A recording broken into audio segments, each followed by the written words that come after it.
محترم دوستوں، بزرگوں اور عزیز ساتھیوں، جیسے کہ ہم نے کل سنا تھا کہ روزہ جو رکھنا ہے اس کا مقصد یہ ہے کہ ہمیں پرہیزگاری والی دولت حاصل ہو جائے، ہمارے دلوں میں خواب ہے۔ تو امام غزالی رحمۃ اللہ علیہ نے کئی سو سال پہلے اس چیز کو کہ تقویٰ کیسے آئے گا اور کیا صفات روزے کے ذریعے سے اللہ رب العزت ہمارے جسم پر کیا اثرات ڈالنا چاہتے ہیں اور کیا کیا ہماری سوچ بننی چاہیے روزے کے ذریعے سے، اس کو سمجھایا ہے۔ تو تین چیزیں بتائیں انہوں نے جو روزے کے تین اہم مقاصد کو بیان کیا ہے۔ سب سے پہلا مقصد روزہ رکھنے کا کہ ہمارے اندر صفت سمدیت پیدا ہو۔ سمدیت کس کو کہتے ہیں؟ بے نیازی والی صفت۔ جیسے مثال کے طور پر فرشتے ہیں، فرشتے کھانے پینے سے پاک ہیں، اللہ رب العزت نے اپنے حکم سے ان کو نور سے پیدا فرمایا ہے اور وہ مستقل اللہ رب العزت کی حکم کی جو ہے نا تعمیر کرتے رہتے، کبھی خلاف ورزی نہیں کرتے۔ تو فرشتے جو ہے ہماری طرح کھانا نہیں کھاتے، ہماری طرح وڑا پاؤ نہیں کھاتے، ان کی غذا اللہ رب العزت نے جو ہے ذکر رکھی ہے، اللہ کا ذکر کرتے ہیں، دعائیں کرتے ہیں۔ تو کچھ دیر کے لیے اللہ رب العزت اس روزے کے ذریعے سے یہ چاہتے ہیں کہ تمہارے اندر فرشتوں والی صفت آ جائے، جیسے وہ کھانا نہیں کھاتے تم بھی نہیں کھائیں گے، اور جب وہ کھانے سے پاک ہے، وہ کھانا نہیں کھاتے تو ان کے اندر کیا ہے؟ اتباع کا مانتا ہے، ماننے کا مانتا ہے۔ تو اس روزے کے ذریعے سے تمہارے اندر بھی ماننے والی صفت پیدا ہو جائے۔ ایک تو مقصد یہ ہے۔ دوسرا مقصد، انسان جو ہے جب اس کو سب صحیح لگتا ہے، نارمل لگتا ہے، تو وہ سب سمجھتا ہے کہ سب میرے جیسے ہیں۔ مجھ کو کھانا ملتا ہے تو مجھے ایسا لگتا ہے کہ دنیا میں سب کے پیٹ بھرے ہوئے ہیں، سب کو کھانا مل رہا ہے۔ تو روزے کے ذریعے سے غربت کا احساس، غریبی کا احساس، یہ اگر ہم ورلڈ لیول پر دیکھیں یا پھر ہماری کنٹری کی لیول پر دیکھیں تو کئی زیادہ فیصد ایسے لوگ ہیں جو روزانہ بھوکے سوتے ہیں، بھوک سے بےحال ہوتے ہیں۔ تو اس پر اللہ کا شکر ادا ہو جائے کہ ہم جو ہے کھانا کھا رہے ہیں، اور جب ہم روزہ رکھیں گے تب شکر ادا ہوگا۔ روزانہ ہم کو ملتا ہے نا، جب روزے میں نہیں ملے گا تو سمجھ میں آئے گا کہ بھوک کس کو کہتے ہیں۔ اور تیسری چیز ہے نفس کی اصلاح۔ روزے کا مقصد نفس کی اصلاح۔ بہت سارے ہم بیانات سن لیں، بہت ساری ہم چیزیں اختیار کر لیں، تو ویسی اصلاح نہیں ہوگی جو بھوکا رہ کر ہوگی۔ بھوک سے کیا ہوگی؟ ہمارے نفس کی اصلاح ہوگی۔ اس لیے کتابوں میں چیز ملتی ہے، ہمارے استاد اکثر کہتے تھے، عربی کے اندر ایک لفظ ہے تزمیر۔ تزمیر کہتے ہیں جو گھوڑا ہوتا ہے، گھوڑا۔ میں اکثر رمضان میں اس بات کو بیان کرتا ہوں تاکہ مثال سے بات سمجھ میں آ جائے۔ تو گھوڑے کی جو ہے نا جسم کی اصلاح کی جاتی ہے، گھوڑے کو گھوڑا بنایا جاتا ہے۔ سر گھوڑا صرف گھوڑے کے بچے کو نہیں کہتے۔ ایک بچہ گھوڑے کا پیدا ہو گیا اور اس کو اس کے حال پر چھوڑ دیا جائے تو وہ گھوڑا نہیں بنتا، وہ سواری کے لائق نہیں رہتا، وہ ایک حیوان، ایک جانور کے اس میں شمار ہوتا ہے۔ اس کا گھوڑے کو گھوڑا بنانے کی محنت ہے۔ کیا کیا جاتا ہے؟ اس کو گھوڑے کو پہلے جو ہے جنگلات میں چھوڑ دیا جاتا ہے، اور اس لیے چھوڑ دیا جاتا ہے کہ خوب کھا پی کے موٹا ہو جائے۔ تو وہ خوب کھاتا ہے، دیکھتا ہے اتنا جنگل بچا ہوا ہے، نہیں کھاؤں گا تو ختم کیسے ہوں گا، کھاتے رہتا ہے اور کھا پی کے خوب موٹا ہو جاتا ہے، لیکن کچھ کام کا نہیں رہتا۔ لیکن اب گھوڑے کو گھوڑا بنانے کی آدھی محنت ہو گئی۔ اب اس گھوڑے کو پکڑتے ہیں اور اس کو ایک تنگ جگہ میں کھڑے کرتے ہیں جہاں پہ وہ ہل ڈول نہ سکے، اور اس کے اوپر جو گونٹے ہوتے ہیں نا، جو چاول پوری، آج کل تو پلاسٹک کی ہو گئی، بعض جگہوں پر جو ہے کپڑے کی پوری وہ بڑی بڑی جو ہے بوریاں اس کے اوپر ڈال دی جاتی ہیں، خالی بوریاں بہت ساری، تاکہ اس کو بہت زیادہ گرمی ہو اس جگہ پر، ہلنے کو جگہ نہیں، اوپر سے اس کے اوپر بوریاں ڈال دی گئی، تو گھوڑے کا پسینہ نکلتا ہے، کیا نکلتا ہے؟ اس کی جو چربی ہوتی ہے پوری پگھل جاتی ہے، مسلس بن جاتی ہے. جیسے باڈی بلڈر لوگ بھی جو ہے فیٹ کو ختم کرتے ہیں اور مسلس کو رکھتے ہیں، کئی دنوں تک یہ پروسیس چلتا ہے، اس کی پوری چربی پگھل جاتی ہے، اس کے مسل بنتے ہیں، اور پھر اس کو ٹریننگ دی جاتی ہے، جب جا کے گھوڑا بنتا ہے، مطلب کام کا گھوڑا. تو اسی طرح دوستوں سال بھر ہم جو ہے کھا پی کے خوب مست ہو جاتے ہیں.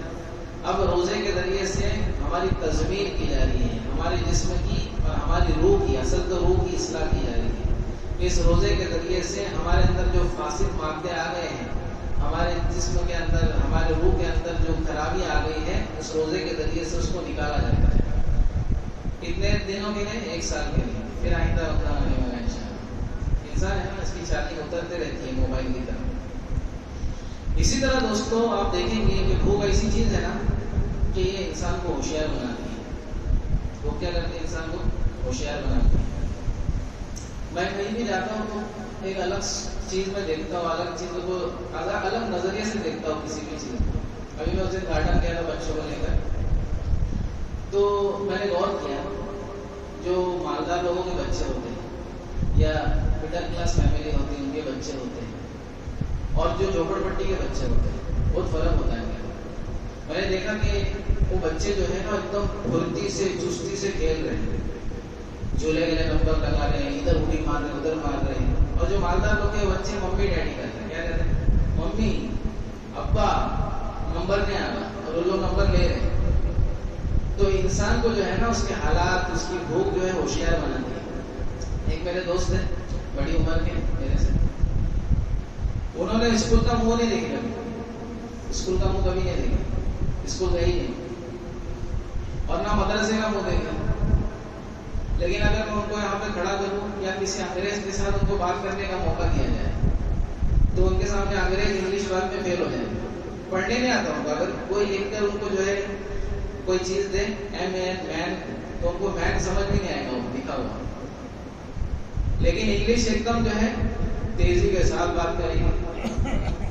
مدرسے میں کبھی گئے نہیں، کسی عرب کے ساتھ ان کو ملا دو تو ایسی عربی بات کریں گے کہ عرب فیل ہو جائے ان کے ساتھ. تو میں نے بولا بھائی آپ کو پڑھنے تو آتا نہیں، لکھنے تو آتا نہیں، تو انگلش اور عربی سیکھے کیسے؟ بولے بھوک نے سکھائی. کس نے سکھائی؟ بھوک نے سکھائی. بچپن میں جو ہے والد کا انتقال ہو گیا، بڑے حالات، امی باہر کے کام کرتے تھے، تو ایسی نئی نئی چیزیں میں خود بخود سیکھتا تھا، تو بھوک سکھاتی تھی. تو بھوک جو ہے ایسی چیز ہے دوستوں یہ سکھاتی ہے. وہ کیا کرتی ہے؟ آپ دیکھیں گے آج کل تو وہ چیزیں سننے نہیں ملتی ہم کو، لیکن ہمارے بچپن میں تھوڑا بڑے ہوئے تو سننے ملتی تھی. بڑے لوگ کہتے تھے کہ ہم لوگ نے جیسی لائٹ نہیں تھی، ہم لوگ جو ہے اسٹریم لائٹ میں بیٹھ کے پڑھتے تھے، اور ہم نے یہ علم جو حاصل کیا جو ہے راستے پہ بیٹھ کے حاصل کیا. تو ان کے اوپر حالات تھے پہلے لوگوں پر، اور آج ہمارے پاس سہولت ہے. نیٹ کے اوپر ہر چیز ہم اتنا ہی حاصل کر سکتے ہیں دنیاوی اعتبار سے بھی، لیکن ہم اس کا غلط استعمال کرتے ہیں کیونکہ ہمارے پیٹ بھرے ہوئے ہیں. اگر پیٹ خالی رہے گا تو پھر کیا ہوگا؟ آپ دیکھیں جتنے بھی سکسیس سٹوری ہے، جتنے بڑے بڑے بزنس مین ہیں، یہ پہلے ان کے حالات اچھے نہیں تھے، تو ان حالات نے ان کو بڑے بڑے لوگوں کو بڑا بنایا. ان حالات نے ان کو کیا بنایا؟ بڑا بنایا. آپ دیکھیں ماشاءاللہ بہت سارے لوگ گئے مسلموں کے اندر بھی، ہمارے اندر بھی انجینئر بنتے ہیں. کیا بنتے ہیں؟ اور آج کل انجینئروں کا نام خراب ہو گیا، ان کا مذاق اڑایا جاتا ہے انجینئروں کا. کیوں؟ کیونکہ پیٹ بھرے لوگ بن رہے. جو پہلے انجینئر بنتے تھے وہ پیٹ بھرے نہیں ہوتے تھے، تو واقعی انجینئر بنتے تھے. اور آج انجینئروں کا مذاق اڑایا جاتا ہے کہ انجینئر بننے کے بعد بھی وڑا پاؤ بیچ رہا ہے، انجینئر بننے کے بعد بھی کچھ دوسرا کام کر رہا ہے. اس کی وجہ یہ ہے کہ ماں باپ چاہتے ہیں لیکن اس کو اس کی فکر نہیں ہے. بہرحال تو یہ جو ہے دوستوں پیٹ خالی ہوگا تو نفس پر ہو جائے گا. اچھا دوسری بات ایک آپ کو بتاتا چلوں کہ روزہ رکھنے کا دنیاوی فائدہ کیا ہے. یہ تو ہم نے آخرت کے تعلق سے، ہمارے نفس کے تعلق سے سنا کہ اس کا فائدہ ہوگا. دنیاوی فائدہ کیا ہے؟ اس پر بڑی ریسرچ ہوئی. کہ انسان جب صبح سے لے کے شام تک، بلکہ ان لوگ روزے کا نام نہیں لیتے، جو سائنسدان حضرات ہیں روزے کا نام لیں گے تو پھر اسلام کی خوبی سامنے آئے گی. وہ لوگ کہتے ہیں کہ 15 سے 16 گھنٹہ اگر آدمی بھوکا رہے نا تو انسان کی باڈی بڑی چالاک ہے. اس کا جو ہے ہم جو ہے کھانا کھاتے ہیں مثال کے طور پر 2 بجے دوپہر میں، تو ہمارا کھانا ہضم کرنے کا جو پروسیس ہے، جو ہماری جو اندر کی مشین ہے، وہ 2-3 گھنٹے کے بعد شروع کرتی ہے.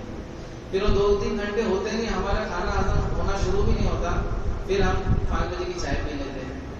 پھر اس کو ہضم کرنے کا پروسیس شروع بھی نہیں ہوتا، پھر ہم تھوڑا ناشتہ واشتہ کر لیتے ہیں، سینڈوچ وغیرہ کھا لیتے ہیں، مطلب روزانہ کے اعتبار سے، روزے میں نہیں. پھر رات کا کھانا کھاتے ہیں. تو جو ہماری مشین ہے نا اس کو وہی کام رہتا ہے کہ کھانا ہضم کرتے رہو، کھانا ہضم کرتے رہو. لیکن روزے میں اس کو 15-16 گھنٹے جب ملتے ہیں تو وہ ایک وقت میں کھانا ہضم کرنے کا کام کر لیتی ہے. پھر اس کے پاس بہت ٹائم بچتا ہے، ہمارے جسم کے پاس بہت زیادہ ٹائم بچتا ہے کہ آپ کیا کریں. تو ڈاکٹر حضرات کہتے ہیں کہ اب وہ کیا کرتی ہے، ہمارے جسم کے اندر جو خرابیاں ہیں، جو ٹاکسنس ہیں، اسی طرح ہمارے جسم کے اندر کوئی گانٹھ وغیرہ بن رہی ہے یا کوئی بھی جسم کے اندر خرابی ہے، اس کو ریپیئر کرنے کا کام شروع کرتی ہے باڈی. جب ٹائم ملتا ہے تو کیا کرتی ہے، کھانا ہضم کر کے ہو گیا اب کیا کریں گے، تو جسم کے اندر جو خرابی ہے اس کو ریپیئرنگ چالو ہو جاتی ہے اس کے اندر سے. اس کے لیے روزہ رکھنے سے ہمارے جسم کے اندر کی بہت ساری بیماریاں ڈاکٹر کہتے ہیں وہ ختم ہو جاتی ہیں.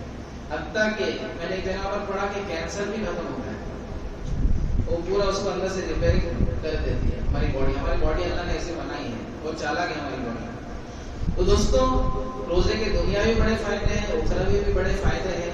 اب یہ دوستوں ہمارے اوپر ہے کہ ہم دنیاوی فائدے ہی صرف اٹھاتے ہیں یا پھر اخروی فائدے بھی اٹھاتے ہیں. اصل فائدہ تو اٹھایا یہ ہے کہ ہم پرہیزگار بن جائیں اور رمضان کے بعد والی زندگی کے اوپر ہمارا اس کا اثر رہے. چلو دوسری بات یہ ہے کہ ابھی فضائل کے بات ختم ہو گئی، اور مسائل کے متعلق ہم تھوڑی سی بات سنتے ہیں اور بات کو ختم کرتے ہیں.